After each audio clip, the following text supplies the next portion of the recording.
Okay. Hi guys, my name is John. I'm an engineer, and a friend of mine asked me to come in and help you guys do your casting. So this is my first time in a high school since I was in a high school. So if I do anything wrong, let me know. But yeah, so Georg was saying that you guys are working on like a hydroponic garden. Is that that you guys stoked about it? Yeah. Is it so cool? Yeah, right? Like I didn't know anything about hydroponics before like 2 weeks ago when I started getting involved in it. So I'm just looking around websites and stuff, like the fields you can do, do you guys know much about hydroponics? Is that part of your research? Cool. So I guess I'm not sure sort of where our skill sets overlap. And I guess, all right, who's done computer programming before? Yeah. Who has wired together circuit boards, played with breadboards, stuff like that? Cool. Do you guys know Arduino? Have you heard that phrase before? How about Raspberry Pis? How about ESP32? That one? All right, that was. So there's the Arduino represents a class of computers called microcontrollers, and it's probably like the best known version of that. But there are a bunch of other ones, and they each have pros and cons to them, right? And so I guess a big part about engineering, sort of what we do, why we get paid the money we get paid, is figuring out how you can balance those pros and cons to get the best end result. Whether it's for your company, your customer, whatever, you have a set of constraints, right? Like there are some things that you can't go over. With an unlimited budget, you can make literally anything, right? Like you could, but there's never an unlimited budget, right? Nobody ever write to a blank check. So you want to figure out how much money you're allowed to spend. You got to figure out, and then like sort of what time frame you have. A lot of engineering projects. Have you guys heard the phrase that you can have it good, fast, and cheap, but you have to pick 2 of the 3?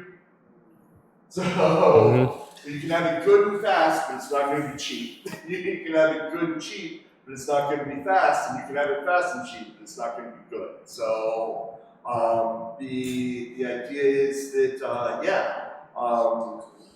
a lot of it is sort of about balancing all these trade-offs, and what you got to do for that is usually a bunch of research. You got to really sort of like know your project, whatever you're working on, know all of the tools that you sort of have in front of you, so you can be like, this tool is the best for this job. Do you guys work on cars? Do you work on house projects, anything like that? A little bit. Like so you gotta know, when you would need a power tool versus when you can whip a hand tool, right? Like power tool is going to be more expensive, but it's going to take less time, so you ultimately might end up saving some money or at least some headaches. So and it's just sort of about knowing what those tools are that we can use. And so the Arduino was developed by a group of researchers in Italy. It uses what's called the AT-Mega 328 microchip on it. I think so they just changed have an Arduino around here somewhere. it. Should be Horizon, I guess. So but it's going to come up with the brains of it. And I'm trying to contact the IT guy to know what the code is, because I knew it before and they changed. Our computers talk to this chip, so what this was designed to do is these things can be incredibly difficult to program if that's all you have on a breadboard. So these folks in Italy were like, hey, we should let more people get into microcontrollers, be able to program their own stuff. So they sort of put this board together, so all you gotta do is plug this into your computer and you should be able to talk to it. So it's a really great place to start talking about circuits and electrical engineering. Norma said that you guys have done an LED traffic light before earlier in the year. He also said that you guys, it might have been a while. I'm saying maybe. Yeah, see, this is what it used to be, but they recently changed it. Cool. So I'm going to ask the IT guy right now. Does everyone have an Arduino and a computer? We could. All right. I guess if we want to start by grabbing those, grabbing a breadboard, that would be a great. All right. So your breadboards, Ryan knows which one's his, but yours should have your name on the bottom because you guys put your stickers on them. So like the one that's next to Zach, I think is Abde Malik's. Where is your computer? That's a great question.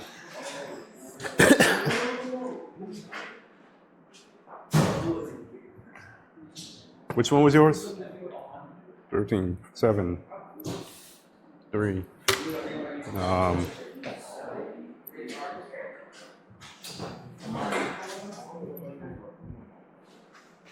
How's it not in the room? 8. 2.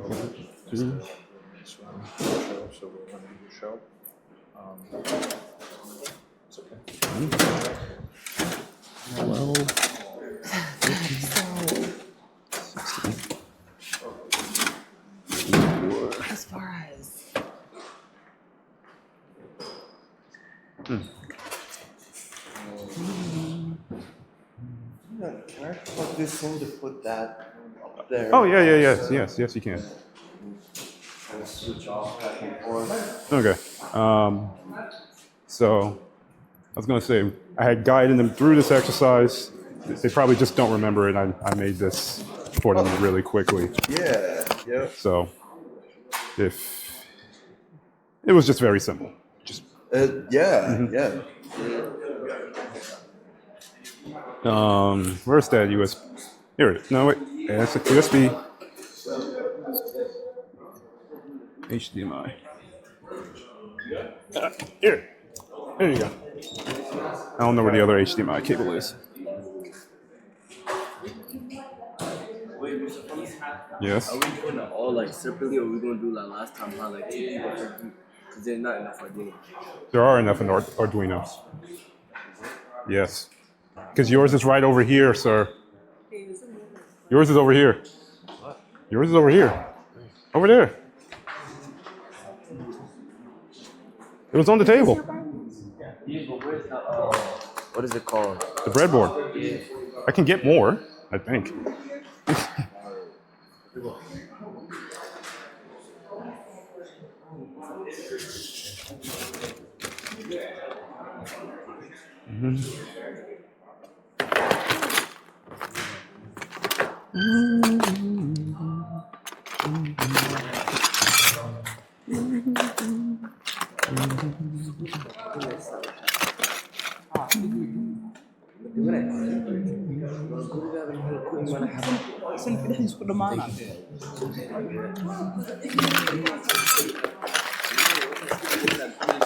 Yeah. So we have tons of resistors. Or these loose ones. I'm not so great with the numbers off the top of my head. Oh, thank you. I know some of them are labeled, but These ones might be most of our. These 220. looking for 220. 220 or 330. Like I said, I can't remember all the color orders. Red, black. I mean, 220. These are weird little packages. Red, brown. See, red, gold.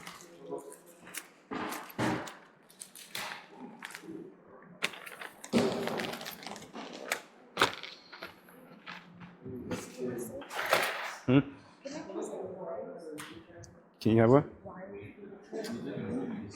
Yeah.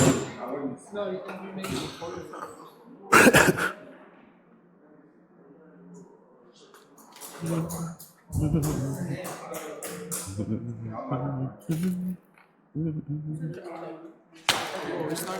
such a What's up? Did you download our codes like on your USB? Yeah, Oh, actually? Yeah, because I'm pretty sure I did. mine is not on this computer. I did it on the mom's computer. Yeah, mine too. I don't think mine is got this. Mine is shit. Or yeah, I don't know. I think different right now. Well, I wouldn't worry about it too much. We're gonna go through well, we're gonna see what he wants to do in terms of a guided exercise. If not, we can just redo the old one that we did. Like I gave you guys the instructions.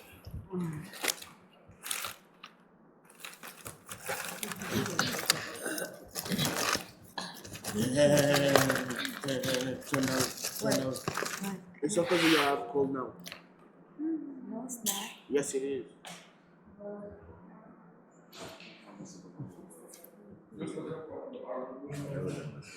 You go. No, I mean, open your computer. I need cord. I mean, still open your computer. Get to the. Thinner cord. You need it too? Yeah.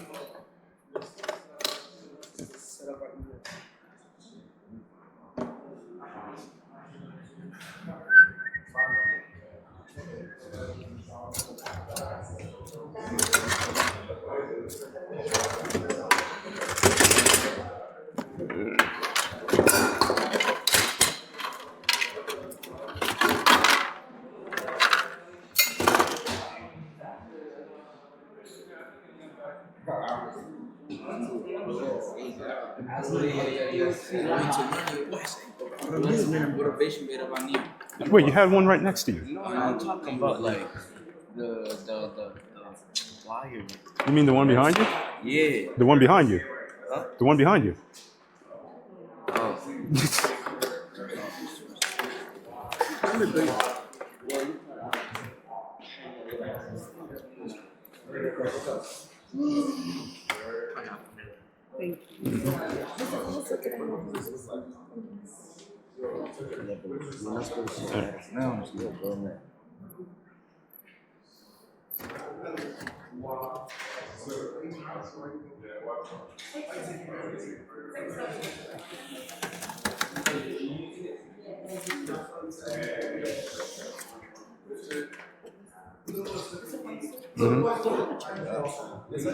I can. Because for some reason my computer is taking off its charge. Wait, did you find your computer? But I'm gonna go.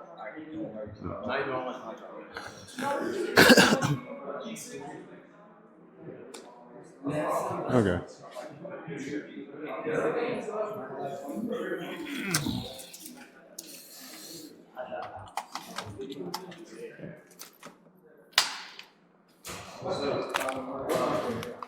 Notice that you guys are taking like a DC electronics class, maybe? Yeah. That, do you guys, what sort of stuff do you remember from? That's it. You guys remember voltage? Can somebody tell me what voltage is? The power. Oh, did someone just ask for a more succinct explanation of how electricity works? Thank you for asking the question. Hello, I'm George Ohm, and I love exploring how electricity works. Let me try to explain my observations to you in a way that you will hopefully understand. Young man, it's a pleasure to meet you. Today I'll teach you my law the way I wish someone had taught me, with water, pipes, and zero confusion. Lift the water higher, pressure skyrockets. Raise the voltage, electrons feel the same urgent shove. That's your driving force. Voltage is the push. With water, pipes, and zero confusion. Let's begin. Resistance fights the flow. Measured in ohms. That's my namesake. Resistance fights the flow.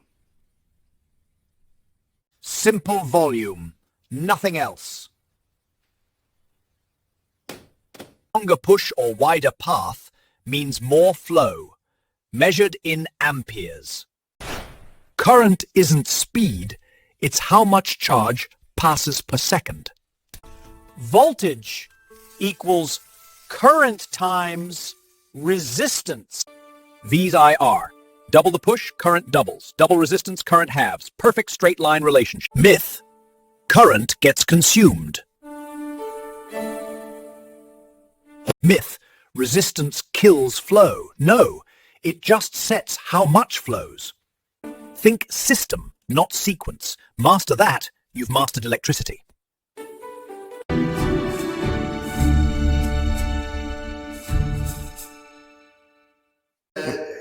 It's related to power, yeah. Because I know amps is basically Yeah. So basically the horsepower.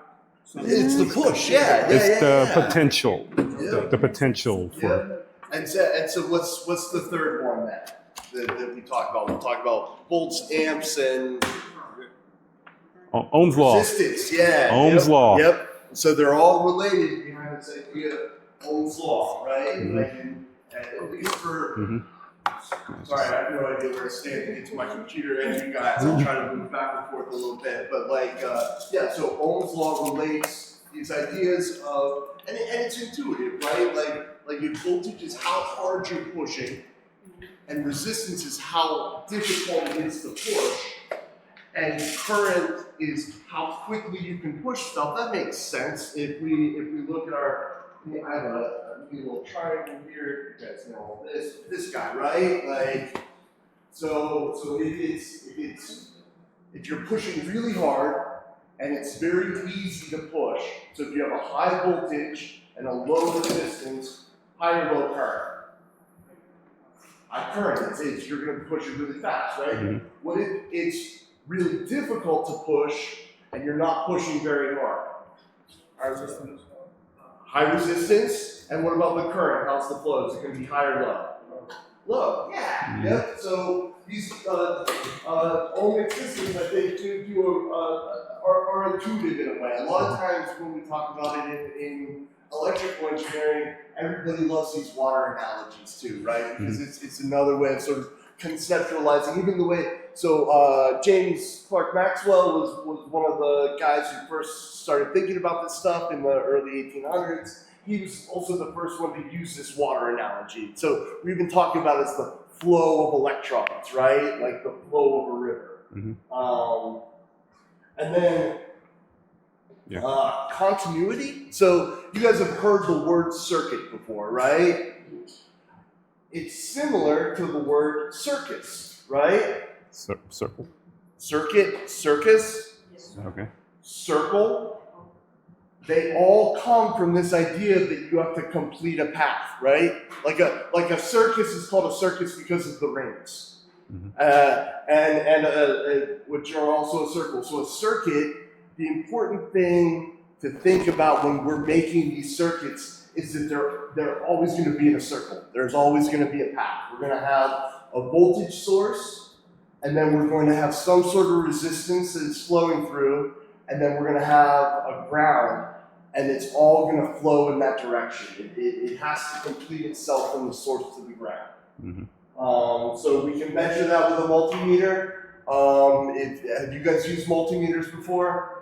And you can ring out a circuit. Are you familiar with that term? If you're trying to figure out where something's wrong, it'll test continuity. And you can like push it and you'll make that real annoying beep sound. And then if it doesn't make the beep sound, you know that's where the problem is in your circuit. Because it's no longer a circle.